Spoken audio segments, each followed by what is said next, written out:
So Educational Futures is about trying to challenge the assumptions that underpin education about its relationship to the future. So if we think about it, politicians, parents, children, educators all talk about where education is going to go in the future or where it might take you.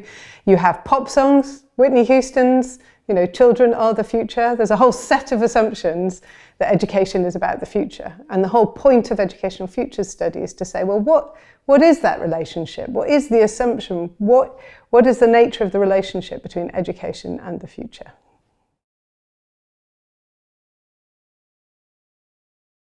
No, fundamentally Educational Futures is not about prediction. Quite a lot of what we're trying to do is challenge the sort of predictions and taken for granted assumptions that are made about the future in education. So some common examples, we have the phrase, we're all going to be living in a global knowledge economy, for example, as a massive predictive statement about the future. And one of the things that we're trying to do is say, well, what are the assumptions that those sorts of statements are being based on? Is there any credibility there? And even if that were a future that was going to come about, why do we think that education, therefore, should have a role in serving it? One of the things that Educational Futures is trying to do is to simply challenge the idea that education should simply be a servant of somebody else's idea of the future. There's a lot of different foundations to this. One of the foundations is a kind of key philosophical assumption that the future does not exist. So any claims about the future are going to be political. Any claims about the future are going to be made from a particular position and a particular set of standpoints. Now, that doesn't mean we shouldn't think about the future. What it means is we think about it carefully and reflexively, and we think about the sorts of things that are going into making those sorts of ideas. At its heart, what we're trying to do in Educational Futures work is pluralize the idea of the future. So get away from the idea of a singular future towards which everything is going and try to open up the idea that there may be multiple possible futures.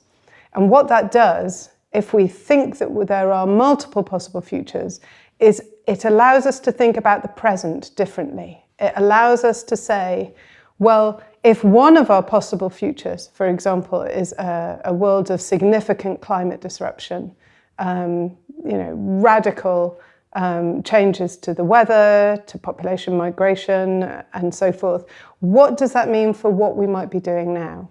Similarly, if another future might be a world of significant artificial intelligence, technological enhancement, what might that mean for what we do now? So what we're trying to do with Educational Futures is get people away from what we call the litany of the future, the sort of taken for granted assumptions of what's going to happen, and start trying to say, how might it be different? How does that make us think about the present differently? And who might be involved in imagining the futures that we want to see happen?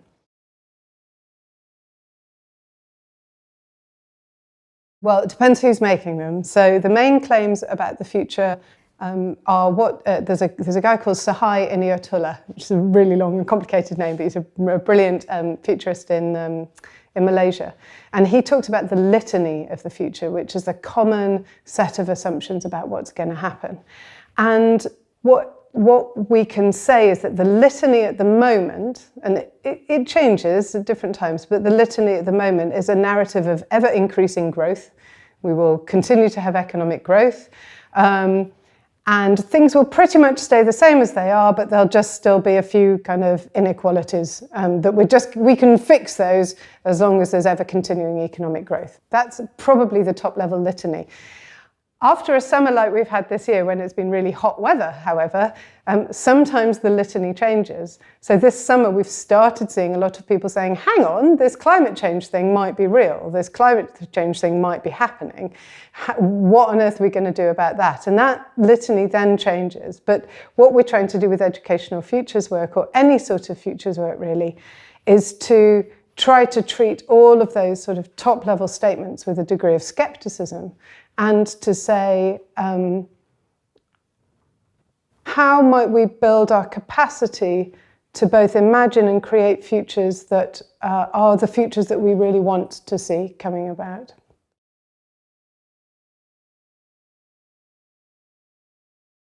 There's different approaches to how schools and colleges can plan for the future. So if you like, the 20th century model of top-down planning, here's a blueprint, this is the future that's going to happen, let's work towards that, was one situation. Now, the risk to that, obviously, is that if that future that you've envisaged doesn't come about, then you're really stuffed. The flip side to that was what happened with the Building Schools for the Future programme, which was a sense of, well, we can't predict anything, so we'll make everything flexible. So what you ended up with was lots of schools with really flexible moving doors. Look at the door behind me, we have a flexible moving door. We had people not wanting to make a commitment to what was going to happen. And what then happens is there is no normative vision. There is no sense of what people want to happen. And so what I would suggest when I'm working with schools and others is that we do two things. One, we have a sense, if you like, of a set of principles and a set of direction that we want to go in. And two, we keep an eye on how the environment is constantly changing alongside it. There's a brilliant sociologist called Margaret Archer who talks about this in terms of individuals, and she talks about the way we live in what she calls a morphogenetic society, which is a ridiculously long word for saying a society that just constantly changes and has feedback loops to change. And her argument is that we survive in this sort of environment with what she calls spontaneous reflexivity, which means knowing what you stand for, knowing what your values and your principles are, but also being able to be alert to what's going on in the environment and being able to respond and to adapt to that. And that's much more the sort of situation that we might want to move into in terms of the capabilities we're developing in our students and in terms of how we plan in institutions.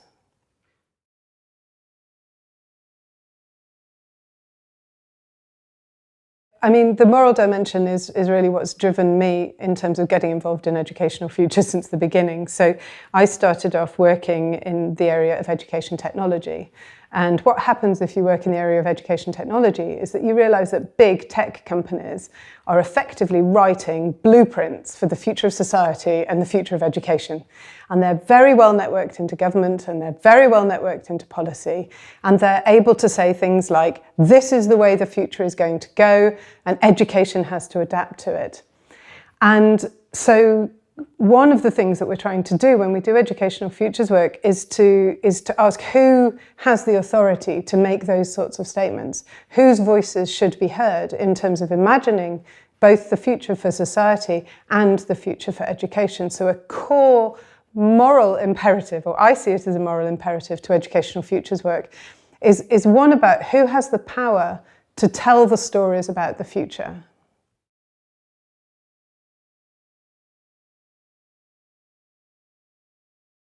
Oh, so I've got all sorts of problems with anything that describes itself as 21st century skills. So, I mean, and that's how I got into some of this stuff. You know, which 21st century? Whose 21st century? Which bit of it are we talking about next week? Are we talking about 20, 50, 70 years' time? Which vision of the future underpins 21st century skills? Now, a whole bunch of 21st century skills are premised on the idea that the future will inevitably be highly technological, and therefore what we need is loads of people who are able to use, you know, all sorts of technologies. Or you've got the idea that the future is going to be radically unknown, and therefore your 21st century skills are the ability to just sort of adapt and change and make the most of what's going on and become, frankly, a good little neoliberal citizen. I think if we take into account the possibility that the 21st century will involve or may involve significant climate disruption, that it potentially involves radical demographic shifts where we're living in societies that have got much older populations than we've ever known before, where we think that another element of the 21st century might be dealing with non-human-like intelligence, genetic manipulation and alteration, significant and growing socioeconomic inequalities. The question then is, well, what sorts of skills do we need to survive in those sorts of environments? And frankly, not just survive them, but think about how we work with them, adapt them, resist some of these changes to create societies in which everybody can live well. So that's precisely the reason I think that Educational Futures has grown in recent years, is because of these sorts of claims about what the 21st century is going to bring. And frankly, the radical uncertainty that we're facing about those different futures that are available to us.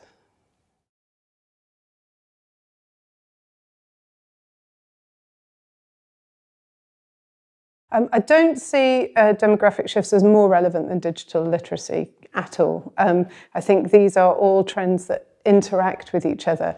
I would say that the demographic shift that is absolutely hard baked in, it's one of those core long-term trends that you can say is going to happen over the next 20 to 30 years because the population development is already there.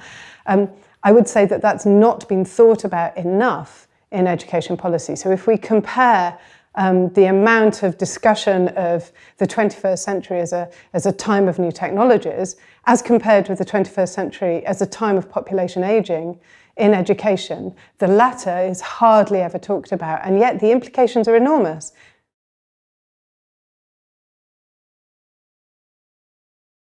Well, my very strong belief is that education is always shaped by assumptions about the future. And those assumptions are too rarely thought about, unpicked, reframed. And I think if we can think carefully about the ideas of the future that underpin education, then actually it creates a whole new platform for how we think about what we're doing in education and why.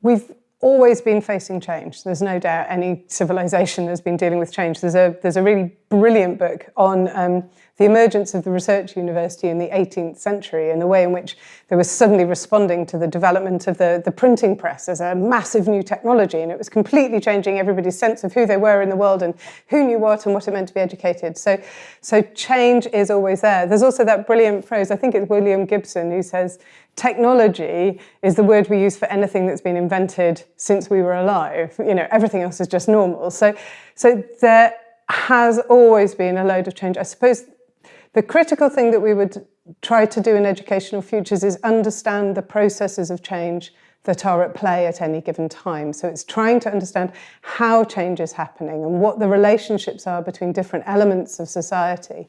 So it's not saying that there is more rather than less, but just understanding how it's happening. So one of the things that is true today is because of the global interconnectedness of a lot of the systems that we're living in as a result of digital technologies, or if we're talking about climate, for example, we're in a situation where there are feedback loops that are very, very significant and possibly global. So if you were affecting change at a local level in a small community that was disconnected from everybody else in the middle of the 18th century, the chances are you could have an effect there and it wasn't going to ripple out globally.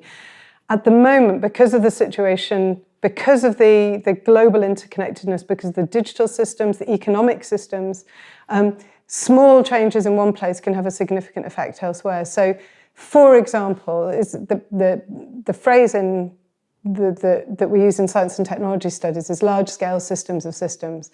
So lots of systems were designed that now interconnect with each other, and we're not quite sure how they work. So the stock market, for example, is made up of hundreds of interconnected technological systems, most of which weren't designed to work together. So what you get are things like flash crashes on the stock exchange. So I think it was 2006, the New York Stock Exchange lost something like $3 trillion worth of money in about 3 hours, and then put it all back on again within the next 3 hours. Nobody quite knew how that happened and why. And the only thing that averted a global economic crash was the fact that that system wasn't connected, that the Far East hadn't woken up yet. They hadn't started their trading. Because if the Far East had picked up the trading at that point, these things would have been interconnected and all hell would have gone loose. So there is not more change now than there ever has been, but the change is happening in systems that are deeply enmeshed and deeply interconnected, so that the consequences of those changes are less predictable. And so one of the things that we have to think about when we're thinking about futures now is about the issue of unintended consequences. And quite often what that means is it's probably better to work with a metaphor of walking backwards into the future and keeping an eye on what's coming out, rather than, if you like, the 20th century metaphor of the future, which was we're all striding bravely towards this bright new world that we know and we can forecast.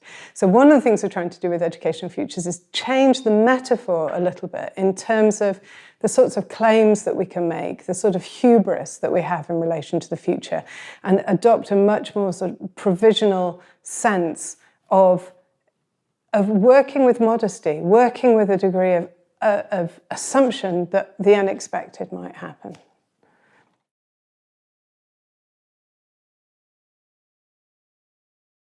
It will probably have a number of different elements to it. One of them is philosophical, which will be trying to think about time and future and change and the sort of big ideas or grand narratives.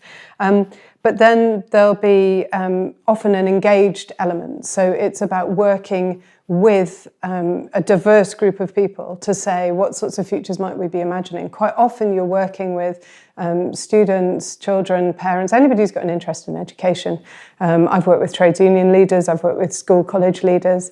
And what we'll be doing there is working with them to think through the ideas of the future that they're working with in relation to their institution and thinking about what that means for the choices that they're making. And then a third element is looking outside the institution to try to see the sorts of trends that are emerging on the ground. And that tends to involve very, very wide reading of a whole range of different resources, periodicals, areas, because what you're trying to do is keep an eye on scientific and technological change, political and economic change, cultural and social change. So really, I see Educational Futures projects as having three elements, one of them philosophical, one of them, if you like, very outward looking, and one of them very practical, which is about working with people to say, how do we understand the ideas of the future you're working with? How do we reframe those, and what possibilities does that give us in the present for things like inventing new curricula, redesigning classrooms, rethinking the school structures, taking different approaches to teaching and learning if we're talking about doing things in schools?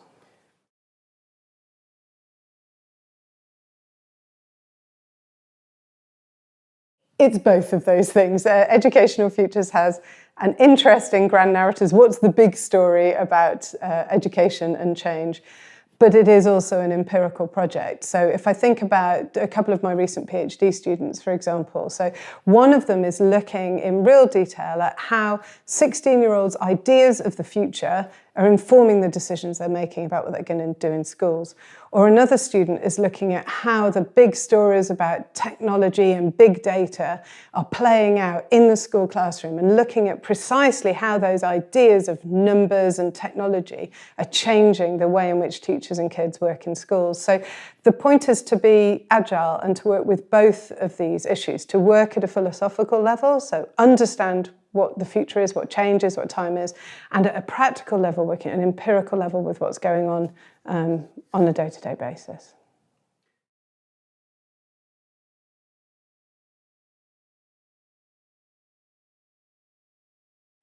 Educational futures are hugely being driven by business interests, just in the way that education is being driven by business interests. So we're in a situation where large corporations have the capacity to do things like write white papers, write propositions for the way in which education should go. And they make the claim that they've got privileged access to the future because, for example, they're a business or they're a technology company. And one of the things that Educational Futures research tries to do is to say, hang on, there may be other people who have other expertise and other knowledge and other insights into what the future might be. And so we need to challenge the business dominance of the narratives of the future that are being presented in education.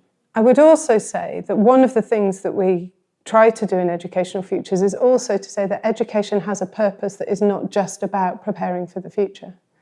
Education as a process and a practice has its own time and it has its own space that is not simply subservient to the future. So one of the things that we're trying to do with Educational Futures work is really say, well, what do you think that relationship is? Is education just the servant of this idea of the future coming up? that somebody else has invented? Or is education, it's in its own right an important time and an important space? And quite a lot of what you're trying to do when you're unsettling political narratives of the future in education is trying to retain a space in education that says this is important in its own right, not just in terms of what you think it might lead to in future.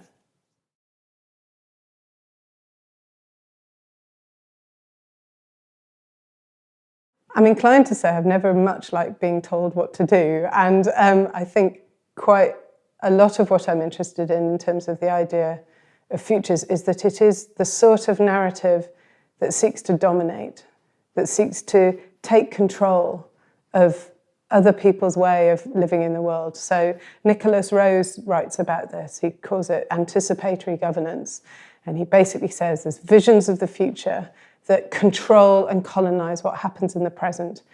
And I think for me, what I'm always trying to do, and I've always wanted to do this, is create space for people to set their own agenda in conversation with others to create better societies. And if we're going to do that, we have to unpick these quite controlling narratives of inevitable futures that are coming at us all the time from 100 different directions. I'm fundamentally trying to make educational futures a much more democratic practice. There's absolutely no doubt about that. My feeling is the future is an as yet uncolonized space, and it should not be seen as the property or the preserve of particular groups. The future doesn't exist. It is open, even though it is being shaped by some of the major forces. So we've got a lot of history, we've got a lot of legacy that we're dealing with when we're still living in the ideas of the future that other people had 50, 100, 200 years ago. So it matters. The future is not just a blank canvas, but it is a space that we can work with each other. We're fundamentally trying to challenge dominant assumptions about what the future should be and about education's role in it.